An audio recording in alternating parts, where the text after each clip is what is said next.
Hi hello friends. நாம் இன்னைக்கு பார்க்க போகிறது காட்ஜில்லா -1 அப்படிங்கிற மூவி தான்.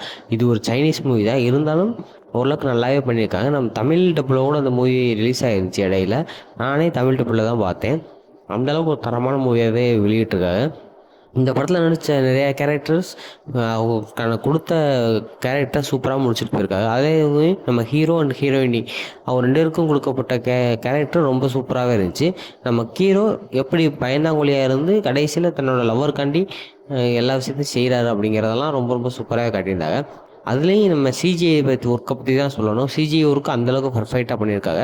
இது காட்ஜிலா மான்ஸ்டர் வர காட்ஜிலா அளவுக்கு பர்ஃபெக்டாக இல்லாட்டியும் முடிஞ்ச அளவுக்கு சூப்பராக காட்டி நல்லாவே பண்ணியிருக்காங்க. அது எனக்கு ரொம்ப ரொம்ப பிடிச்சிருந்துச்சி.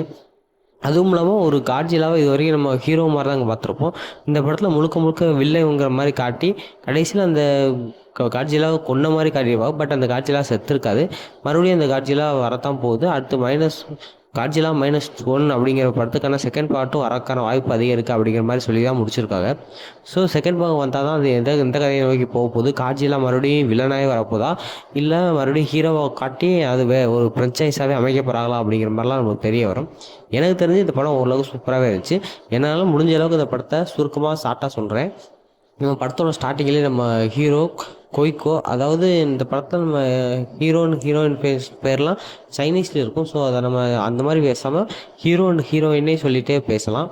ஹீரோ ஃபஸ்ட் எடுத்தோடனே ஒரு ஃப்ளைட்டில் ஒரு தீவுக்கு போய் இறங்குறாப்புல. அந்த தீவில் வந்துட்டு பழுதாகிற விமானத்தெல்லாம் சரி பார்க்கறதுக்கு சில ஆட்கள் இருக்காங்க. அவங்க வந்துட்டு உங்கள் ஃப்ளைட்டில் எந்த ஒரு பிரச்சனையுமே இல்லையே, அப்புறம் என்ன பிரச்சனைன்னு சொல்லி இங்கே கொண்டு வந்து நிப்பாட்டிருக்கீங்க அப்படின்னு கேட்கும்போது, நான் போருக்கு போனேன், பட் போரில் என்னால் பார்ட்டிசிபேட் பண்ண முடியல, எனக்கு பயத்தினால நான் அந்த போர்லேருந்து வந்துட்டேன் அப்படிங்கிற மாதிரி தெரிஞ்சது.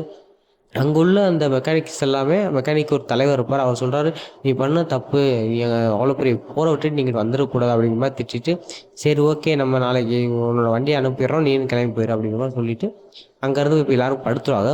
படுத்தோம் நைட்டு பாச்சாமத்தில் ஏதோ ஒரு சவுண்ட்லாம் கேட்கும். சவுண்டு கேட்கும். எல்லோரும் எந்திரிச்சு வந்து பார்க்கும்போது அந்த காட்ஜில்லா அங்கே வந்து இருக்கிற எல்லா இதையும் அடித்து நொறுக்கி அங்கே இருக்க எல்லாத்தையும் கொன்னுட்டு கொன்னோன்னு அந்த இடத்துல இருக்க ஹீரோ அந்த பைலட்டு வந்துட்டு, நீ போய் உன்னோட வண்டி எடுத்து அந்த காட்ஜிலாவை கொன்று அப்படின்னு சொல்லி அனுப்பி வைப்பார். பட் ஹீரோ அந்த காட்ஜிலாவை பார்த்தோன்னா பயத்திலே சும்மா இருந்துடும். பயத்திலே சும்மா இருந்தோன்னா காட்ஜிலா அங்கே உள்ள எல்லாரையும் கொண்டுட்டு போயிடும்.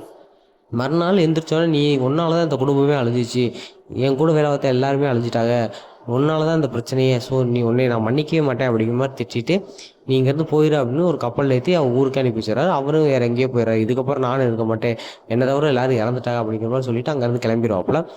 இப்போதைக்கு நம்ம ஹீரோ அவரோட சொந்த ஊருக்கு போகிறாரு. சொந்த ஊருக்கு போகும்போது தான் தெரியுது அவங்க அம்மா அப்பான்னு சொல்லி யாருமே அங்கே உயிரோடு இல்லை. இப்போ நடந்த அந்த போரில் ஊரே மொத்தமாக அழிஞ்சிருச்சு அப்படிங்கிற மாதிரி தெரிய வருது. இதுக்கப்புறம் என்ன பண்ணுறதுன்னு தெரியாமல், சரி ஓகே நம்ம நானும் தான் இந்த பார்ட்டிசிபேட் பண்ணாமல் விட்டுட்டேன், அதனால தான் என் குடும்பம் இறந்துச்சு அப்படிங்கிற மாதிரி நினச்சிக்கிட்டு இருக்கும்போது, அங்கே உள்ள சில பேர், நீ இந்த போருக்கு போனியே, எப்படி நீ அங்கேருந்து தப்பிச்சு வந்த அப்படின்னு கேட்கும்போது, இல்லை நான் அந்த போர்லேருந்து வந்துட்டேன் அப்படிங்கிற மாதிரி சொல்லணும்னா, அங்கே உள்ள எல்லோரும் புரிஞ்சுக்கிட்டு, இவன் அந்த போர்லேயே பார்ட்டிசிபேட் பண்ணல, இவன் ஒரு போகல அப்படிங்கிற மாதிரி சொல்லிடுவாங்க. இதே நேரத்தில் அவர் மார்க்கெட்டில் போய் நின்றுட்டு இருக்கும்போது, அங்கே உள்ள ஒரு லேடி ஒரு கை குழந்தையோட வந்து அங்கே உள்ள ஒரு பொருளை திருடி போயிட்டு இருக்கும்போது, நம்ம ஹீரோ இன்ட்ரடியூஸ் ஆகும்போது, ஹீரோ கிட்ட அந்த குழந்தைய கொடுத்துட்டு அந்த பொண்ணு ஓடி போயிடுவா. பட் ஹீரோ ரொம்ப நேரமாக அந்த குழந்தைய கையில் வச்சுக்கிட்டே நின்றுட்டே இருப்பார். பட் வரவே மாட்டா. அந்த குழந்தைய கீழே விட்டுட்டு போகவும் நம்ம ஹீரோவுக்கு மனசு இல்லாமல் அந்த குழந்தைய தூக்கிட்டு கொஞ்சத்தில் போனோடனே அந்த பொண்ணு வந்து, ஏன் குழந்தைய கூட அப்படின்னு பிடிக்கிட்டு, ஏன் உன் குழந்தைய வச்சுக்கிட்டு இப்படி ஏன் திருடுற அப்படி கேட்கும்போது, இந்த குழந்தை என்னோடதே இல்லை, இந்த போரில் அந்த குழந்தைய வச்சிருந்த அம்மா அப்பா 2 பேர் இறந்துட்டாங்க, அவங்க கடைசியாக என் கையில் கொடுத்து குழந்தைய காப்பாற்று அப்படின்னு சொன்னாங்க. ஸோ அந்த குழந்தைய நான் பாதுகாத்துக்கிட்டு இருக்கேன்.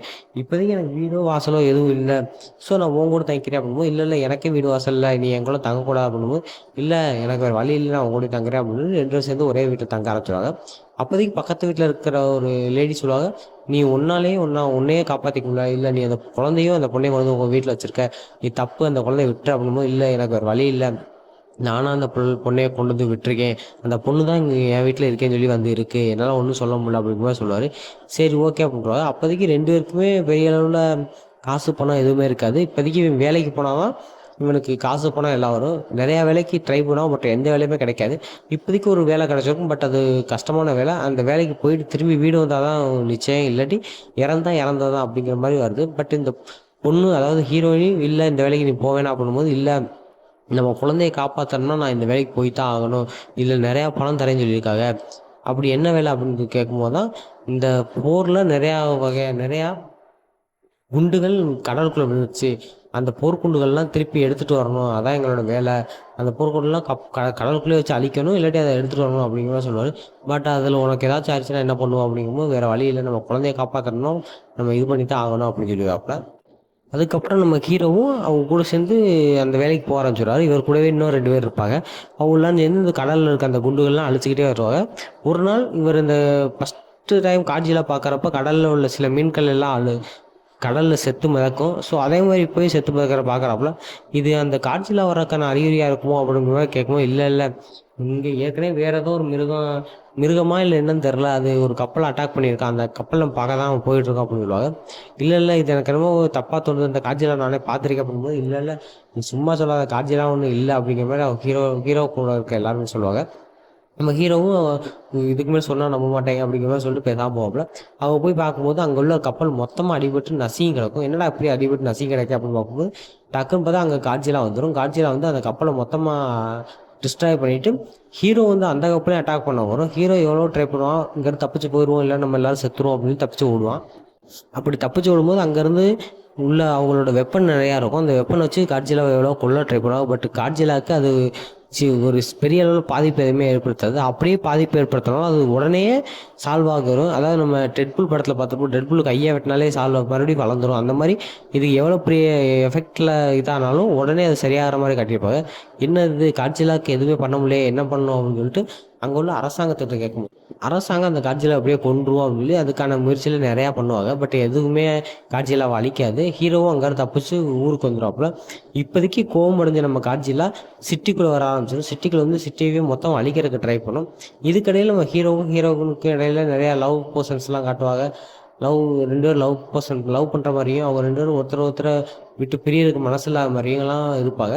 இந்த நேரத்தில் நம்ம ஹீரோயின் தனக்குன்னு ஒரு வேலை இருந்துச்சுன்னா நல்லா இருக்கலாம் அப்படிங்கிற மாதிரி யோசிச்சு, நான் வேலைக்கு போகிறேன், ரொம்ப நாளாக உன் காலடியில் இருக்கேன், ஸோ நான் தனியாக வேலைக்கு போகிறேன் அப்படிங்கிற மாதிரி சொல்லிட்டு வேலையை தேட போயிடுவாங்க.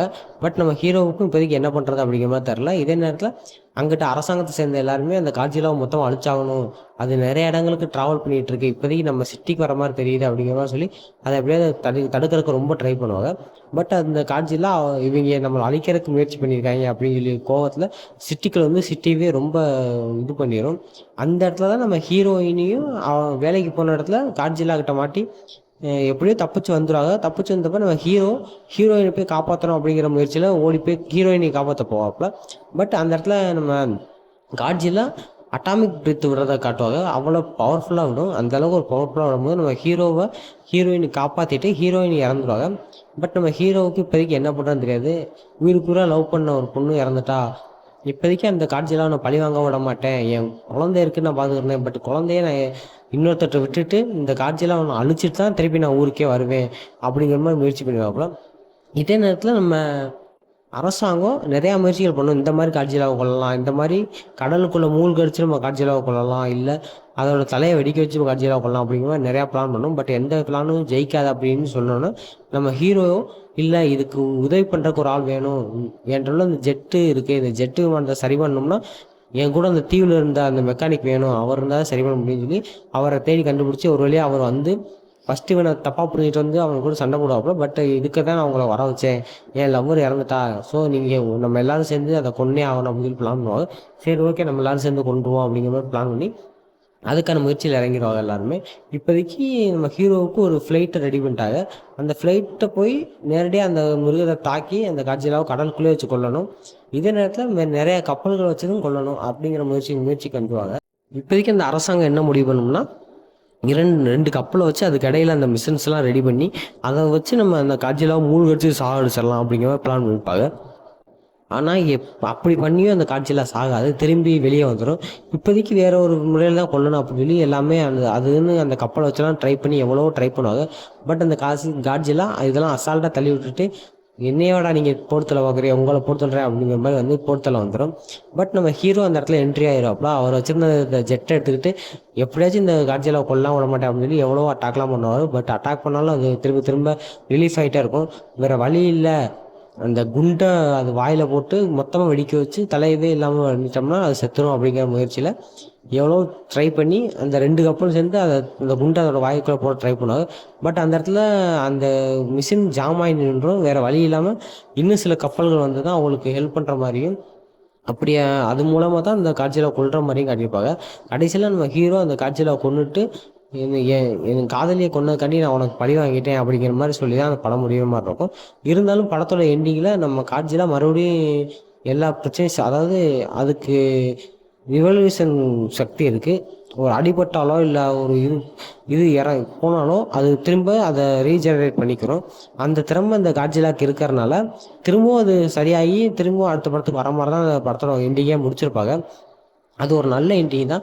இருந்தாலும் அடுத்த படம் எப்படி அமையப்போகுதுன்னு தெரியல. ஏன்னா இந்த படத்தில் முழுக்க முழுக்க நம்ம காட்சிலாவை ஒரு வில்லனாகவே போர்ட்ரேட் பண்ணிட்டாங்க. பட் அடுத்த படத்தில் வந்துட்டு இது சின்ன வயசு காட்சிலா, அதனால் மனிதர்கள் மேலே இருந்த கோவத்தில் சிட்டி அட்டாக் பண்ணிடுச்சு.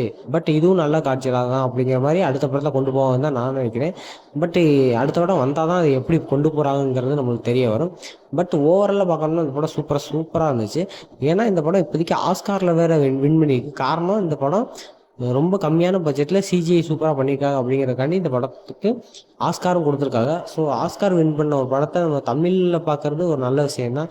ஏன்னா தமிழ் வந்துட்டு அதிகமாக யாராலும் விரும்பப்படுறதில்ல. ஏன்னா தமிழ்லேயும் இதை டப் பண்ணணுமா அப்படின்னு சொல்லி நிறையா படங்கள் நல்ல நல்ல படங்கள்லாம் தமிழ் டப் பண்ணாமல் இருக்குது. பட் இப்போதைக்கு இது ஆஸ்கார் வின் பண்ணனால தான் இந்த படத்தை தமிழ் டப் பண்ணியிருக்காங்க. ஓரளவுக்கு நல்லாவே இருந்துச்சு. பார்க்காதவங்க இந்த படத்தை செக் பண்ணி பார்த்துட்டு உங்கள் தாட்ஸ் என்னங்கிறத கீழே கமெண்ட் பண்ணுங்கள். இந்த வீடியோ பிடிச்சா லைக் பண்ணுங்கள், சப்ஸ்கிரைப் பண்ணிக்கோங்க. அடுத்தடுத்த வீடியோ பார்க்கலாம். பாய்.